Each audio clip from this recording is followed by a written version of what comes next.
Yesaya pasal 55 ayat 8. Sebab rancanganku bukanlah rancanganmu, dan jalanmu bukanlah jalanku, demikianlah firman Tuhan. Yesaya pasal 55 ayat 9. Seperti tingginya langit dari bumi, demikianlah tingginya jalanku dari jalanmu dan rancanganku dari rancanganmu.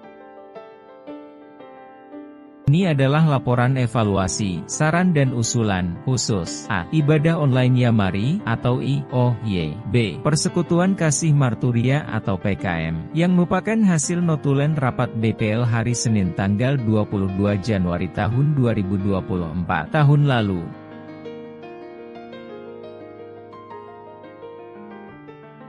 Untuk ibadah online Yamari, IOY, maka disarankan 1. Menyusun dan menayangkan video singkat berisi bagian khotbah saja dengan judul menarik, motivasi rohani, iman bertumbuh, dan lain-lain. Yamari menentukan tema, dan pengkhotbah akan menyampaikan sesuai judul yang telah ditetapkan. 2. Agar penonton YouTube tidak jenuh, ujian, nyanyian, dan WL dipisah saat diunggah. Split. Doa pembuka, penutup, dan pengumuman disarankan untuk dihapus. 3. Untuk meningkatkan penonton, viewer, follower, perlu mengikuti algoritma YouTube. Setelah monetisasi, ini dapat menghasilkan bonus besar dari iklan, serta memperkenalkan Yamari lebih luas, dan membuka peluang dana, donasi, dan bonus dari YouTube, dalam US dollar yang ditransfer ke rupiah. 4. Tambahkan video YouTube terpisah dari IOY, yang diupload tiap hari Rabu, seperti drama singkat bertema rohani berdasarkan Alkitab atau misi penginjilan dan kesehatan Yamari.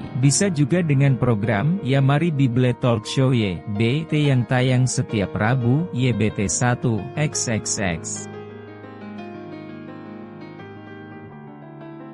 Ini beberapa contoh judul tema khotbah ibadah online Yamari IOY yang menarik dan banyak penontonnya di YouTube. 1. Motivasi rohani dan penguatan iman, yaitu tetap kuat di tengah pencobaan, bagaimana menghadapi ujian hidup dengan iman yang teguh, jangan takut, Tuhan beserta kita, mengatasi rasa takut dan kekhawatiran dengan janji Tuhan, harapan di tengah keputusasaan, menemukan kekuatan saat merasa lelah dan putus asa. Selanjutnya next.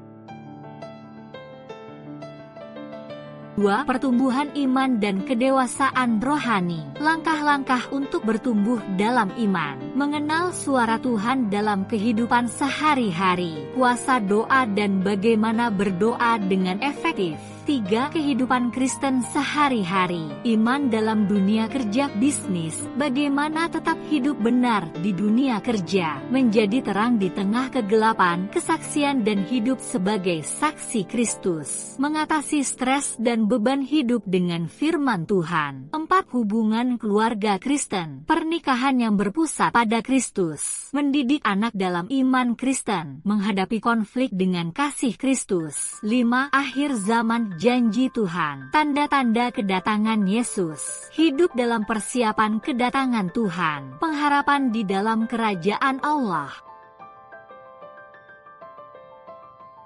Selanjutnya masih ada lagi yang menarik dan banyak penontonnya di YouTube sebagai pilihan, yaitu 6. Motivasi rohani, penguatan iman, kuasa iman, ketika mujizat terjadi, mengalami terobosan rohani dalam hidup, kesaksian nyata tentang pertolongan Tuhan. 7. Pertumbuhan iman, kedewasaan rohani, bagaimana menjadi pribadi yang berbuah roh, mengampuni seperti Yesus, hidup tanpa kepahitan, menjadi rendah hati di dunia yang penuh kesombongan. 8. Kehidupan Kristen sehari-hari, menemukan panggilan hidup sesuai rencana Tuhan, melayani dengan hati yang murni, menjadi pemimpin Kristen yang berintegritas. Selanjutnya next ya. 9. Hubungan keluarga Kristen, prinsip keuangan dalam Alkitab, hidup bebas hutang, berkat Tuhan dalam hidup yang setia, memberi dengan iman, berkat dalam persembahan perpuluhan. 10. Akhir zaman, janji Tuhan, ketika Tuhan terasa jauh, bagaimana tetap beriman, mengatasi depresi, kecemasan dengan firman Tuhan, dari kegagalan ke kemenangan, pelajaran dari Alkitab, banyak pilihan tema yang bisa diangkat untuk membangun iman dan memberikan motivasi bagi banyak orang. Apakah ada tema yang paling menarik buatmu? Inilah contoh-contoh talk show yang alkitabiah dan bernuansa rohani dengan link berikut ini, yaitu 1. Allah, manusia, dan dosa. 2. Keselamatan dalam Alkitab. 3. Manusia versus teknologi dari perspektif Alkitab. 4. Injil dan ketaatan. Jika Anda menelusuri link ini akan mengarah ke video YouTube yang bersangkutan. Diharapkan Ya Mari mempunyai versi tersendiri, agar tampil beda sehingga lebih menarik lagi untuk penonton. B. Untuk Persekutuan Kasih Marturia (PKM), disarankan 1. Menambahkan menyelipkan acara seminar singkat, mini seminar, seminar sehari, seminar sore dan seterusnya, 2 atau 3 bulan sekali. 2. Bisa dilaksanakan secara online atau onsite dengan menarik biaya seminar untuk Ya Mari jika perlu, atau tetap dengan kolekte seperti biasa. 3. Setiap peserta seminar dapat diberikan Certificate of Appreciation dalam bentuk soft copy, diberikan handout di flashdisk dan lainnya. 4. Beberapa tema dan judul bahan seminar yang perlu dipersiapkan. Lainnya dapat didiskusikan lebih lanjut. Inilah contoh Certificate of Appreciation yang dapat diunduh atau download dari internet secara gratis. Kemudian diisi nama peserta dan diberikan kepadanya setelah selesai seminar dalam bentuk soft copy atau dokumen elektronik.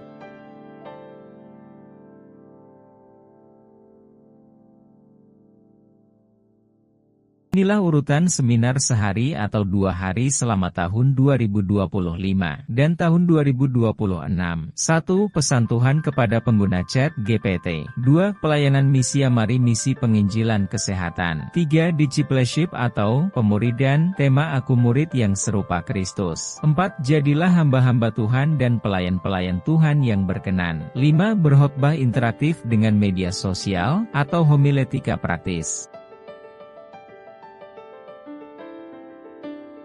Apakah perbedaannya antara khotbah Kristen dengan seminar singkat Kristen? Sekali lagi, apakah perbedaannya antara khotbah Kristen dengan seminar singkat Kristen? Next ya.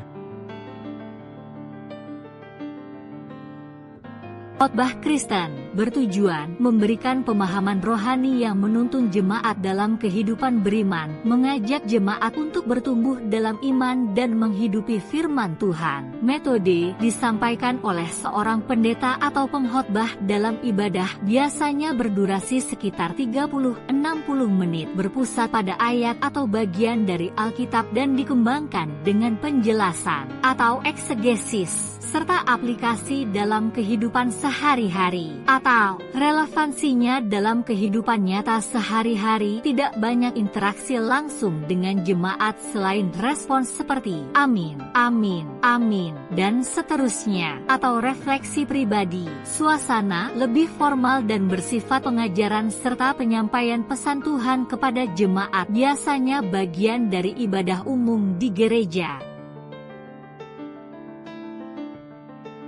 2. Seminar Kristen. Tujuan memberikan wawasan atau keterampilan praktis berdasarkan nilai-nilai Kristen. Bisa membahas tema-tema khusus seperti kepemimpinan Kristen, keluarga, penginjilan, manajemen keuangan Kristen, atau kesehatan rohani. Metode bisa berlangsung selama setengah hari atau 1 hari penuh, disampaikan oleh pembicara yang bisa berupa pendeta, teolog, atau ahli di bidang tertentu yang berhubungan dengan kerohanian atau Alkitab serta kekristenan. Menggunakan pendekatan yang lebih interaktif.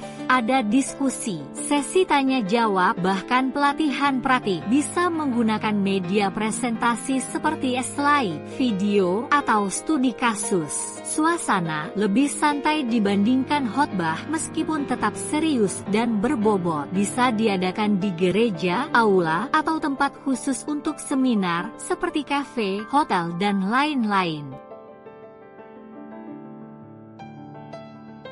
Jadi kesimpulannya adalah, khotbah lebih bersifat pengajaran rohani dan inspiratif, sedangkan seminar lebih edukatif dan aplikatif. Khotbah biasanya berlangsung singkat dalam ibadah gereja, sedangkan seminar bisa berlangsung lebih lama dengan berbagai metode interaktif, baik dalam gereja maupun di luar gereja. Khotbah biasanya monologis, dari pengkhotbah ke jemaat, sementara seminar lebih dialogis, ada tanya jawab dan diskusi. Keduanya penting dalam pertumbuhan iman, tergantung pada kebutuhan jemaat atau peserta. Selesai sudah, usulan dan saran sebagai kelengkapan, peningkatan bidang ibadah online Yamari atau IOY dan Persekutuan Kasih Marturia atau PKM ini. Tuhan Yesus memberkati kita semua.